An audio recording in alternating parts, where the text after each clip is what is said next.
प्रणाम दोस्तों। स्वागत है आपका मेरे इस YouTube चैनल साहित्य सागर में। दोस्तों, आज मैं आपके लिए लेकर आई हूँ मालती जी जोशी की लोकप्रिय कहानियों की श्रृंखला में एक कहानी, बकुल फिर आना। अम्मा, बाहर कोई आया है। नकुल ने आकर सूचना दी तो उनका माथा सलवटों से भर गया। पता नहीं क्या होता जा रहा है उन्हें आजकल। खुद तो घर से बाहर निकलती नहीं, पर भूले भटके कोई मिलने भी आ जाता है तो उनका दिल डूबने लगता है। घूम फिर कर वही बातें। साल भर से ऊपर हो गया, पर लोगों का मातम पुरसी का शौक अभी उतना ही ताज़ा है, जैसे कसम खा ली हो कि उन्हें कुछ भूलने नहीं देंगे। जा रही हो अम्मा? नकुल ने याद दिलाया। अरे जा तो रही हूँ, पर कौन है बताओ तो। अब खुद ही देख लो ना जाकर, मैंने तो पहचाना नहीं। नकुल ने बेजारी से कहा और पढ़ने बैठ गया।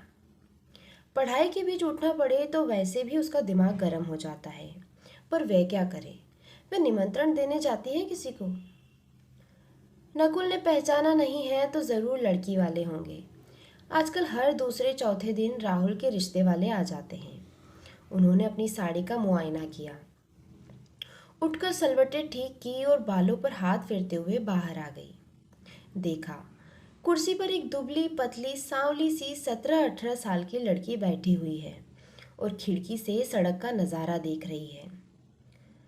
उन्हें देखते ही वह उठ खड़ी हुई और हाथ जोड़कर बोली, मां जी, मैं बकुल हूँ। एक तीर सा उनके कलेजे में चुभा और बींधता ही चला गया। अनगिनत स्मृतियां बिच्छू से डंक मार गई।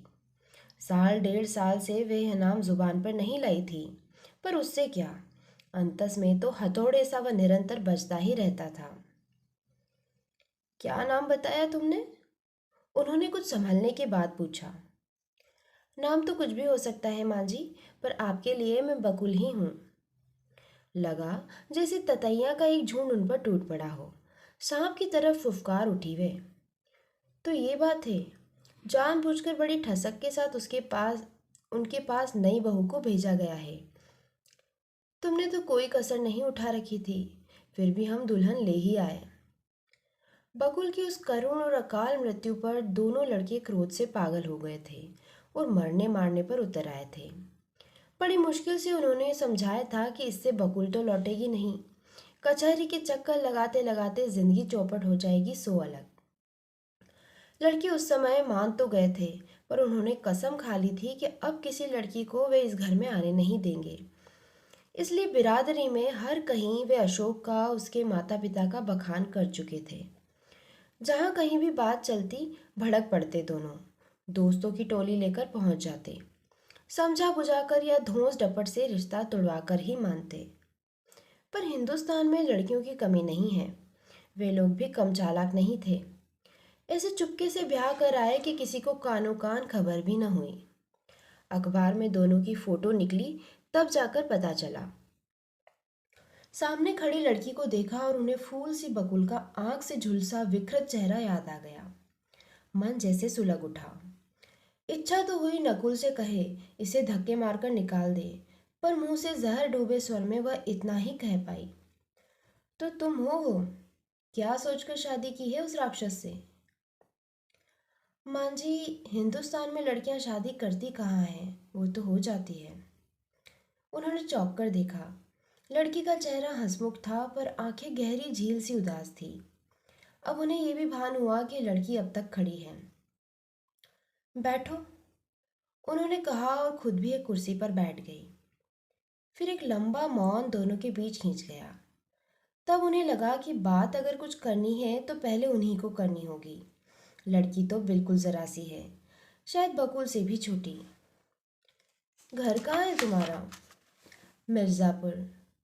तभी उतनी दूर इनकी काली करतूत के चर्चे नहीं पहुंचे होंगे। यहाँ तो कोई बात नहीं पूछता था। ये बात नहीं है माँ जी, बदनामी तो जंगल में आग की तरह बड़ी जल्दी और दूर तक फैलती है। फिर फिर क्या, उसी बदनामी के कारण तो शादी संभव हो सकी। मतलब मतलब ये कि सस्ते में सौदा पट गया। उन लोगों ने कोई मांग नहीं रखी। शादी में ज़्यादा तामझाम भी नहीं किया। न गाजे न बाजे, न भीड़ न भड़क्का, न दान न दहेज, तुरंत फुरत सब काम निपट गया।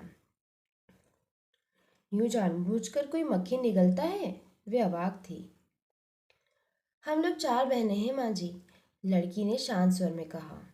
दोनों बड़ी बहनों को पार लगाते लगाते पिताजी का दिवाला पिट गया। नौकर पेशा आदमी हैं बेचारे।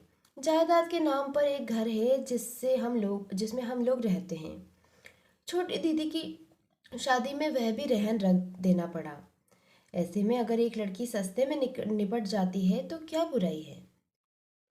वे सिर से पांव तक सिहर उठी। 10 तोला सोना और 15,000 नगद देने के बाद भी उनकी लड़की को नहीं बख्शा गया था, और इस दुबली पतली नाजुक सी लड़की को खाली हाथ भेज दिया माँ बाप ने। इस पराए परदेश में उस पर जो बीतेगा उसको तो कोई देखने सुनने वाला भी नहीं।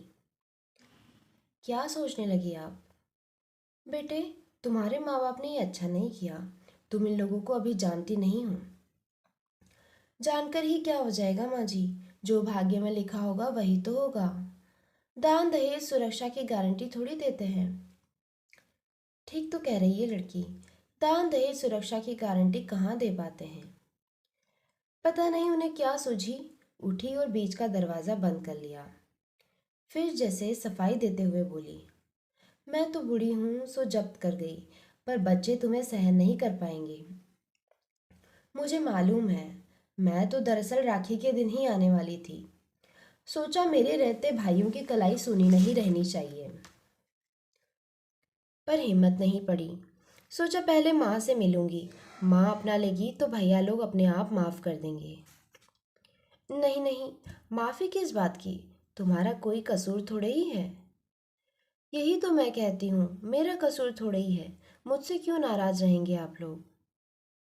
उसके भोलेपन पर निहाल हो गई वे। धीरे से पूछा, यहाँ कैसे आई? घर पर बताया था? मम्मी पापा तो इन दिनों हरिद्वार गए हुए हैं, दोपहर को तो घर पर कोई रहता नहीं।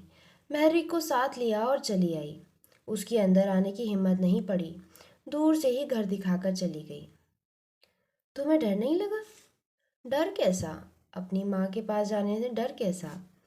नाराज ही तो होती हैं आप, उससे क्या फर्क पड़ता है। माँ की गालियाँ लगती थोड़ी है। गदगद हो आई वे, मुग्ध भाव से उसे देखती रह गई। घड़ी ने टन टन कर 4 बजाए और वह उठ खड़ी हुई। चलूंगी माँ जी, अब दफ्तर से लौटे इससे पहले घर पहुंचना होगा। अशोक से छिपकर आई हो? हाँ, आई तो छिपकर थी, पर अब बता दूंगी। यही मैं कहने वाली थी, मैरी कुछ उल्टा सीधा कहे इससे पहले खुद ही बता देना। एकाएक वे इस भोली सी लड़की के लिए चिंतित हो उठी थी।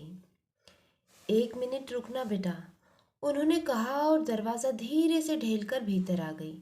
नकुल ने सिर उठाकर देखा। कौन आया है अम्मा? बड़ी घुट घुट कर बातें हो रही है। मन हुआ कि बता दे, पर जब्त कर गई।